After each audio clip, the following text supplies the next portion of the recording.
Oi, primeiras séries. Hoje nós vamos estudar sobre o quinhentismo. Na aula anterior, nós estudamos sobre o classicismo em Portugal. Então, vindo nessa sequência pelo período.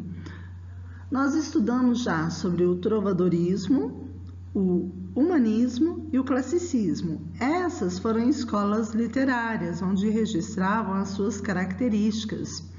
Já o quinhentismo, ele não é considerado uma escola literária.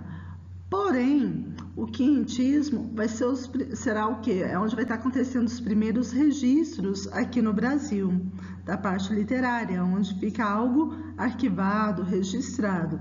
Então, foi logo assim que chegaram os portugueses e encontraram com os índios aqui no nosso país.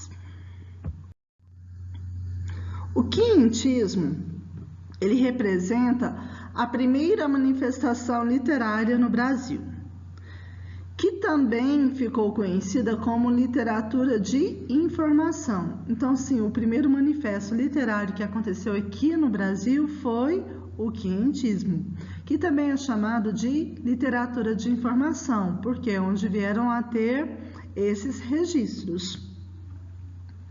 É um período literário que reúne relatos de viagem com características informativas e descritivas.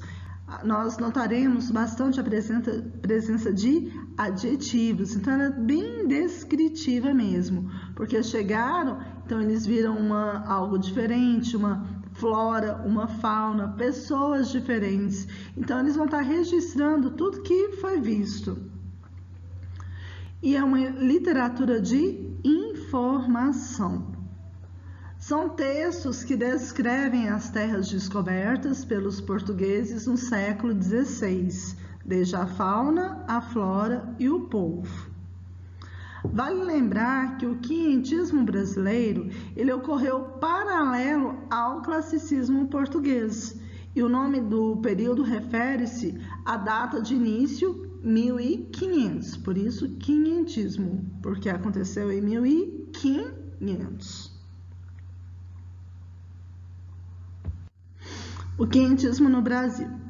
Com a chegada dos portugueses em território brasileiro em 1500, as terras encontradas foram relatadas pelos escrivães que acompanhavam os navios. Tanto que o objetivo deles nem era chegar aqui na terra brasileira. O objetivo deles era chegar na Índia.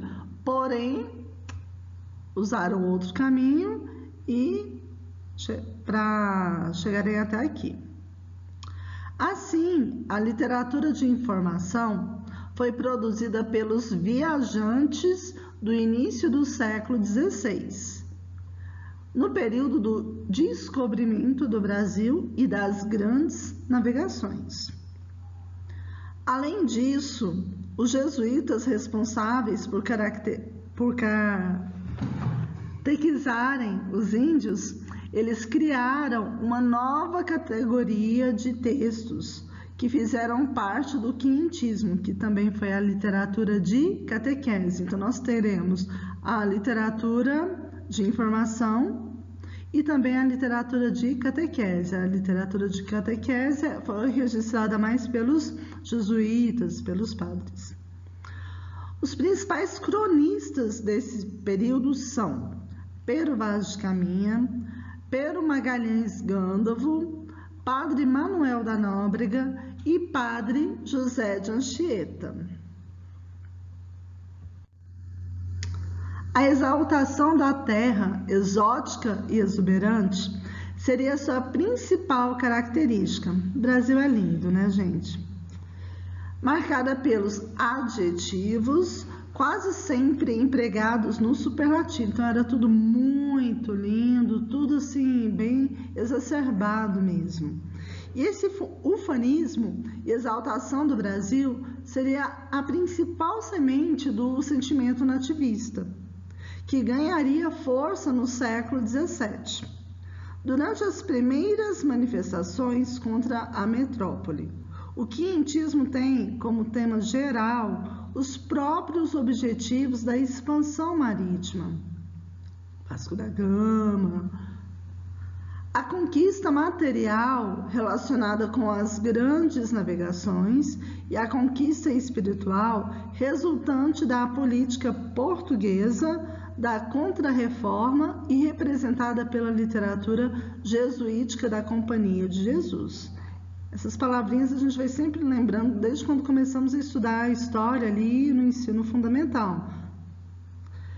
Em termos de produção literária, o quinhentismo se resumia a 2 tipos de escrita. A primeira, já citada, a literatura de informação, que é a literatura dos viajantes ou literatura dos cronistas. Eles narram e descrevem as viagens e os primeiros contatos com a terra brasileira. A linguagem era simples e cheia de descrições e de informações a respeito das viagens e das terras descobertas. Grande destaque vai ser nossa certidão de nascimento, a Carta de Caminha. Por que eu falo nossa certidão de nascimento? Porque foi o primeiro registro. E Pero Vaz de Caminha escreveu a carta para o rei de Portugal, que era Dom Manuel. O documento considerado o marco inicial da literatura brasileira. Afinal, foi o primeiro texto escrito sobre o Brasil. E temos também, além da literatura de informação, temos a literatura de catequese. Já a literatura de catequese era escrita pelos jesuítas. Os jesuítas foram enviados para catequizarem os índios no Brasil. Os índios não tinham Deus, eles tinham vários deuses, eram politeístas. A água era Deus, o sol era Deus, o mar, tudo era Deus. Então eles vieram trazendo a doutrina predominante da Igreja Católica. Então eles vieram com esse intuito. E o grande destaque desse período foi o padre José de Anchieta. Seus textos eram escritos para serem representados por teatro, encenações, já que o público era muito diversificado. Tínhamos índios, marujos, colonos, comerciantes, soldados. Porém, seu maior alvo era o índio, até mesmo pelo número de pessoas, de índios que tinha aqui nesse momento. Para isso, Padre José de Anchieta, ele escreveu mais de uma língua. Ele, inclusive, aprendeu tupi e escreveu uma gramática sobre a língua dos índios. José de Anchieta é um cara tão sábio que ele chegava e já não queria já logo catequizar, logo de cara. Ele foi um diferencial. Ele chegava, sondava, conversava, buscava saber o cotidiano dos índios, e aí sim ele chegava, e o que vocês acham disso? Aí começava a trazer a ideia dele. E o contexto histórico, e o que acontecia ali naquele período.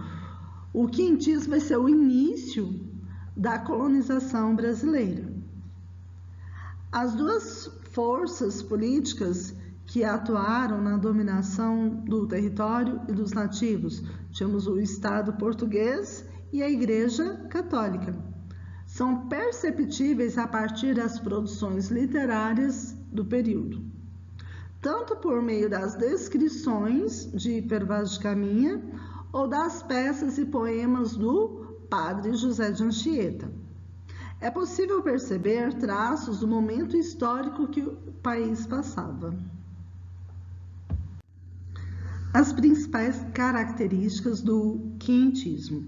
Nós temos aí os relatos dos cronistas, trazendo informações das viagens, que são as crônicas de viagens, os textos descritivos e informativos, a conquista material e espiritual, a linguagem simples e a presença de adjetivos.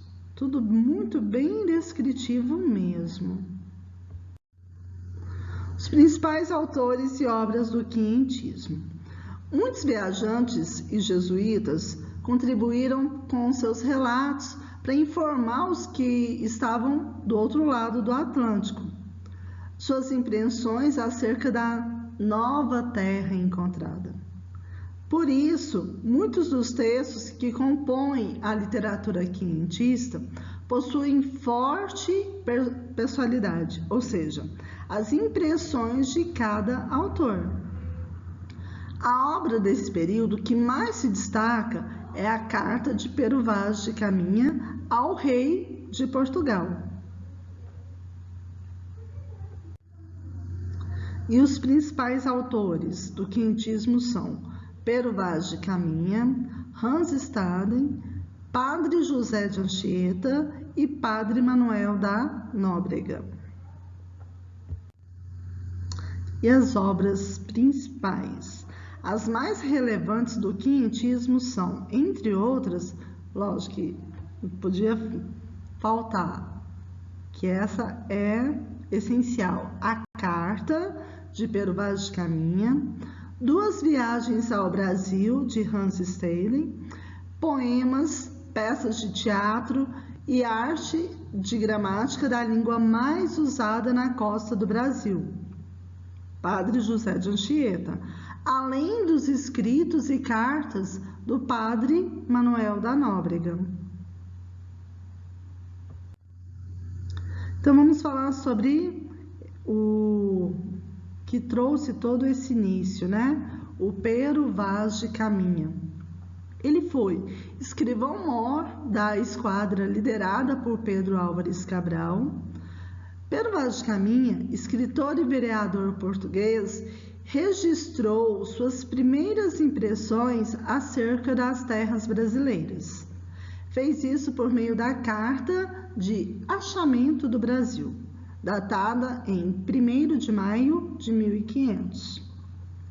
A Carta de Pero Vaz de Caminha, escrita para o rei de Portugal, Dom Manuel, é considerada um marco inicial da literatura brasileira, visto ser o primeiro documento escrito sobre a história do Brasil. Seu conteúdo aborda os primeiros contatos dos lusitanos com os indígenas brasileiros, bem como as informações e impressões sobre a descoberta de novas terras. A Carta de Pero Vaz de Caminha, também chamada de Carta a El Dom Manuel sobre o achamento do Brasil, foi um documento escrito pelo escrivão português Pero Vaz de Caminha. Redigido em 1º de maio de 1500, em Porto Seguro, na Bahia, foi levado para Lisboa sob os cuidados de Gaspar de Lemos, que era considerado um dos maiores navegadores de seu tempo. Apesar de ter sido escrito no século XVI, a carta foi descoberta muitos anos depois, no século XVIII, por José de Seabra da Silva. Ele era estadista, ministro e guarda-mor da Torre do Tombo. Sua aparição oficial e acadêmica é a obra do filósofo e historiador espanhol Juan Bautista Muñoz. No Brasil, sua primeira publicação foi em 1817, na obra Coreografia Brasílica. Provavelmente, a primeira versão editada no Brasil foi do padre Manuel Aires de Casal. Ele era geógrafo, historiador e sacerdote português que viveu boa parte de vida em seu território brasileiro. Importante notar que a Carta de Caminha é considerada o primeiro documento redigido no Brasil e, por esse motivo, é o marco literário do país. Ele faz parte da primeira manifestação literária pertencente ao movimento do quinhentismo. O conteúdo da carta. Foi uma carta redigida para o rei, de modo a comunicar-lhe o descobrimento de novas terras. O deslumbramento dos europeus em relação à descoberta do Novo Mundo é bem evidente nos registros feitos por Caminha. Na carta, ele descreve suas impressões sobre o território que viria a ser chamado de Brasil. Ele documenta a composição física à primeira vista do território. Além disso, narra o episódio do desembarque dos portugueses na praia, o primeiro encontro entre os índios e os colonizadores e a primeira missa realizada no Brasil. Uma curiosidade, o termo descobrimento é muito combatido atualmente pelos estudantes brasileiros. Isso porque deixa à margem os novos dos povos indígenas que habitavam o território no momento da chegada dos descobridores, ou seja, como é que eles descobriram algo que já era descoberto. Alguns trechos da carta. Ali veríeis galantes pintados de preto e vermelho e quartejados, assim pelos corpos como pelas pernas, que, certo, assim pareciam bem. Também andavam entre eles 4 ou 5 mulheres, novas, que assim nuas não pareciam mal. Entre elas andava uma com a coxa do joelho até o quadril e a nádega, toda tingida daquela tintura preta e todo o resto da sua cor natural. Outra trazia ambos os joelhos com as curvas assim tintas e também os colos dos pés, e suas vergonhas, tão nuas e com tanta inocência assim descobertas, que não havia nisso desvergonha nenhuma. Então eles observaram que elas andavam despidas, completamente nuas, mas não tinha maldade. Algo muito diferente das mulheres portuguesas. Outro trecho. Todos andam rapados até por cima das orelhas, assim mesmo de sobrancelhas e pestanas. Trazem todas as testas, de fonte a fonte, tintas de tintura preta, que parece uma fita preta da largura de 2 dedos. Mostraram-lhes um papagaio pardo que o capitão traz consigo. Tomando-no logo na mão e acenaram para a terra como se houvesse ali. Mostraram-lhes um carneiro, não fizeram caso dele. Mostraram-lhes uma galinha, quase tiveram medo dela e não lhe pediram pôr a mão. Depois lhe pegaram, mas como espantados. Deram-lhes ali de comer pão e peixe cozido, confeitos, fartéis, mel, figos passados. Não quiseram comer daquilo, quase nada. E se provavam alguma coisa, logo a lançaram fora. Trouxeram-lhes vinho em uma taça, mal lhe puseram à boca, mas gostaram dele nada, nem quiseram mais. Trouxeram-lhes água em uma albarra, provaram cada um o seu bochecho, mas não beberam, apenas lavaram as bocas e lançaram-no fora. Viu um deles umas contas de rosário, brancas, fez sinal que lhe as dessem, e folgou muito com elas, e lançou-as ao pescoço, e depois tirou-as e meteu-as em volta do braço, e acenava para a terra, e novamente para as contas, e para o colar do capitão, como se dariam ouro por aquilo.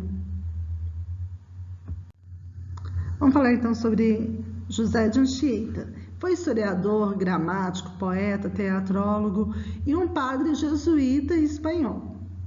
No Brasil, ele teve a função de catequizar os índios, sendo um defensor desse povo contra os abusos dos colonizadores portugueses.